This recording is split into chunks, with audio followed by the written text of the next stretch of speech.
So yun mga boss, balak mo magpalit ng brake pad mo, pero gusto mo yung pwedeng pang long ride, pwedeng pang daily ride mga boss, o yung pang malayuan talaga. Pwede natin i-recommend to sa inyo mga boss. So gawa siya ni E-Star mga boss, E-Star brake pad, gawa siya sa ceramic mga boss with copper powder yan mga boss. So pag ganyan kasi mga boss with copper powder na gawa sa ceramic mga boss, pwede siyang pang long ride, pwede siyang pang daily ride mga boss. At less ingay siya, so hindi siya maingay. So sa mga long ride mga boss, hindi siya basta-basta umiinit kasi nga dun sa pagkakagawa sa kanya. Ceramic siya, tapos with copper coat siya mga boss.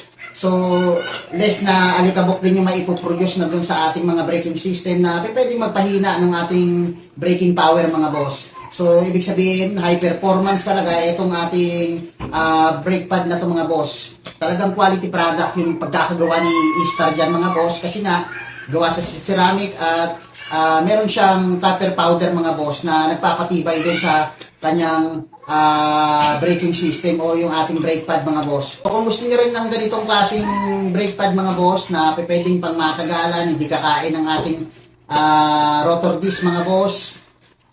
So, click ko lang yung ating yellow basket.